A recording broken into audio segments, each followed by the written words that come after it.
Hey everybody, welcome back to DeHaven Family Farm. As you can see behind me, my new Holland L220 is there, and today I decided I was going to go ahead and make this video, even though it seems kind of simple. Hopefully it will help somebody with this situation that New Holland has come up with.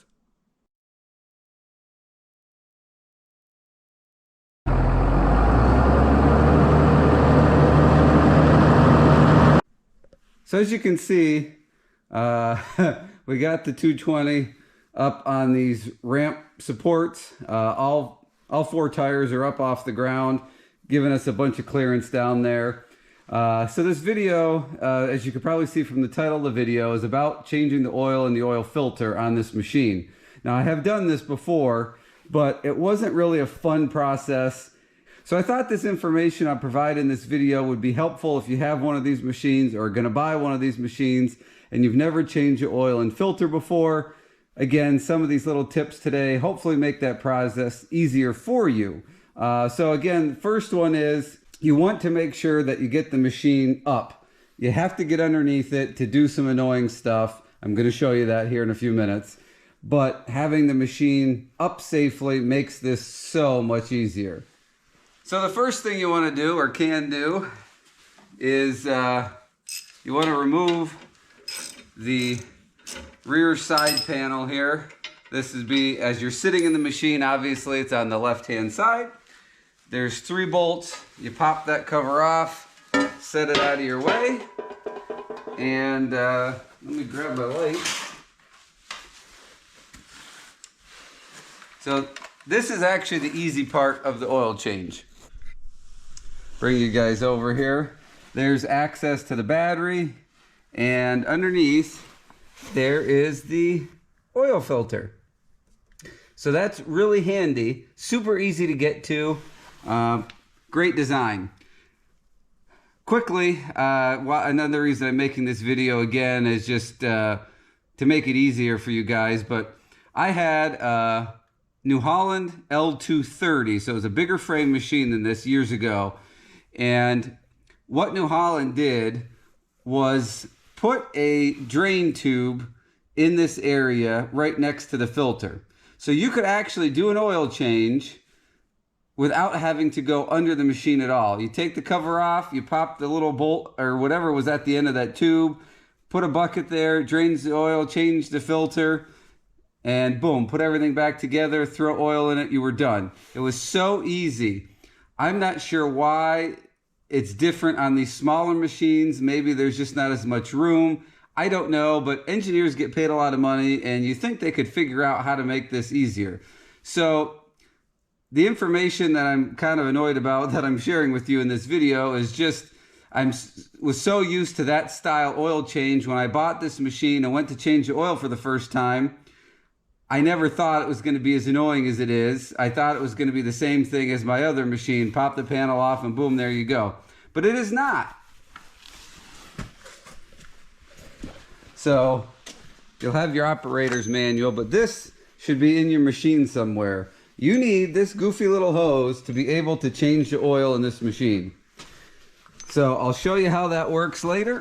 But first thing we got to do is get some tools. And there's a cover up underneath there. I'll show you that we're going to have to drop so that we can get in here to start changing the oil. All right, so we got our big cover popped off on the ground. Here's the oil pan. And right here is where you stick the green tube that I showed you earlier. I tried, hang on a sec. I tried loosening that by hand. There's this little cap that comes off. Let's see if I can move you guys. Let me get the pliers adjusted here and I'll show you. So you see that gold cap? I couldn't get it to move just with my fingers, so I had to go and grab pliers. So we take this off. There's the cap. There's a little seal in there. Now, right there, oh, hang on. There you go. So right there, that gold fitting sticking out is where you screw the tube on. I don't believe I'm going to be able to get footage of actually screwing the thing on there, because as soon as you do and you get it tight, the oil automatically starts coming out. So we have to have the drain pan underneath here, and there's just not a lot of room. You can see here's what the end of this goofy drain tube looks like, and like I said, we just take that and screw it right up in there like that, and then the oil's gonna come out. So let me do that and I'll show you after. All right, so there you can see the green tube coming down and the oil draining out. I'm gonna go crack the fill plug and hopefully that'll let a little air in. So we got our top opened up. There we go, we'll get that opened up. And here's our fill right up here. We'll show you putting the oil in later. But right now, I'm just gonna, see, I cracked that fill plug and still not coming out that fast. So while we wait for that oil to drain out, we can go ahead and take our filter off. That was not tight at all, was it? I got my drain pan here and off she comes. There we go. If anybody's wondering, filter number from C&H filter number is 844-755-42. If you want to get a factory filter or maybe have somebody cross-reference it, there you go. So we're gonna let this drain out for a little while as well before we put our new one on. We got it right here in the box. Okay, filter housing is done running, dripping. So we're gonna take our clean cloth here and go around and wipe up the surface that the seal on the filter is gonna touch. Here's our new filter. I've been putting grease on the seal rather than oil. It's been working good. Spin that on there. Now I know you're only supposed to go hand tight,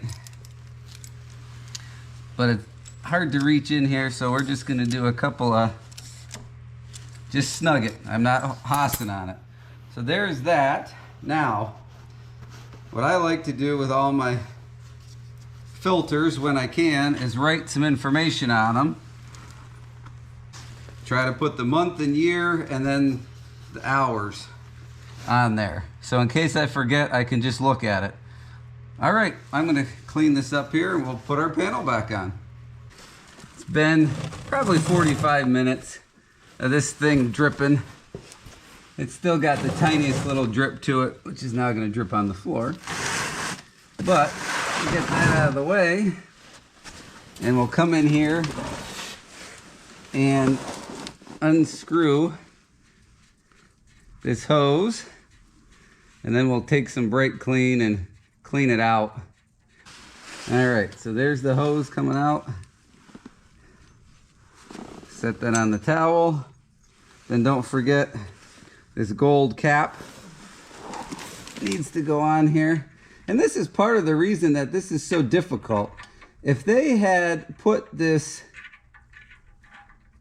drain plug fitting, whatever you want to call it, on the very bottom, oh my goodness, can't see what I'm doing here. If they had put it on the very bottom of the oil pan, so it was like vertical, where you just, it'd be so much easier to do it. You probably could almost do it by feel, but they've got it at such an odd angle on the side of the oil pan that you can't see anything. Got that snug back up. I will wait to put all the shields, the covers back on until after we get oil in it and run it so we can check for leaks. All right, we got a funnel in. I got my little gallon jug here. According to the manual, this takes 7.5 US quarts. I usually buy in 5-gallon buckets, and I transfer it into this 1-gallon little pitcher here. Let me get this oil put in because this is pretty boring, and then we'll get back to the rest of the video. All right, we got all of our oil in. One thing I like to make a habit of doing is checking the oil before we start the machine. You want to always make sure there's a good amount of oil on the dipstick. It's in the operating range. If there's not oil on the dipstick, it means you forgot to put the drain plug back in. That's why I do that, just as a safety thing. We got good oil on the dipstick, so let's start her up and let her run a minute.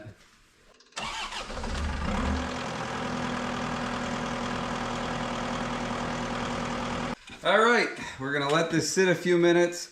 We'll check for leaks, and we will check the oil level too. All right, machine's been sitting about 10 minutes. I was changing one of the fuel filters. So we'll pop this out, wipe her off, put it back in and see where we're at here. Really long dipstick. All right, I don't know if you guys can see that.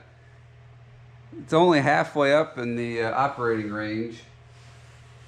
So I'll probably add just another quart to kind of top it off, but we'll be good. So I will do that. And let's just peek down here quick, see if we have any leak issues. Over by our filter, that is dry on the bottom. Sorry, I just blinded you. And up underneath here, can you guys see that? Right there. Oh, there you go. No drips coming from there, so we're good. We are ready to attempt to put this shield back on the bottom here. Now, if you, there we go. Hope you guys can see what's going on. If you struggle trying to put this thing back on by yourself, just get a jack and jack this cover up to hold it in place for you while you get the bolt started. That's the easiest thing to do. So we'll get these guys tightened up here, and then we gotta put our other shield back on. Hopefully you can see more than my arm.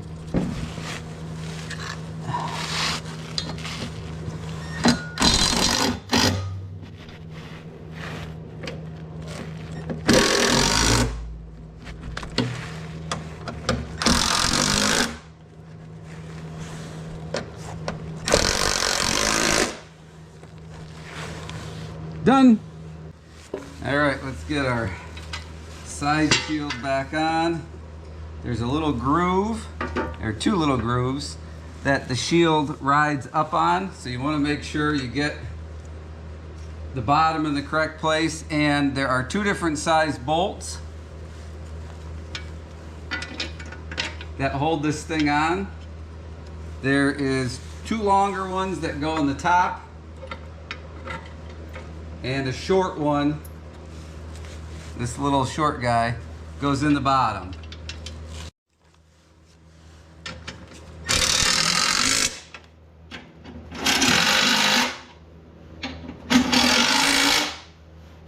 Done.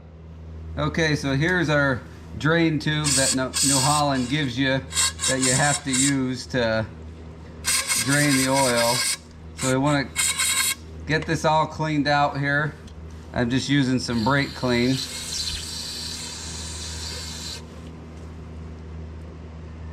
The best thing you can do is to stick this tube back in the machine.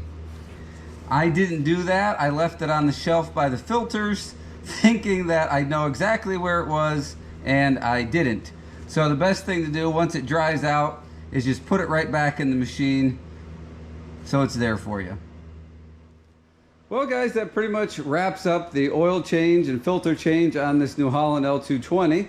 I hope that the little tips that I included in this video make your life easier. I know the first time I changed oil on this myself, I was kind of hunting around, couldn't figure out the stupid hose because you couldn't see up in there, and it was just kind of a nightmare. Lost the dumb hose, like just everything. So I hope the little tips that I provided will help you. If you have any questions, leave it in the comment section down below.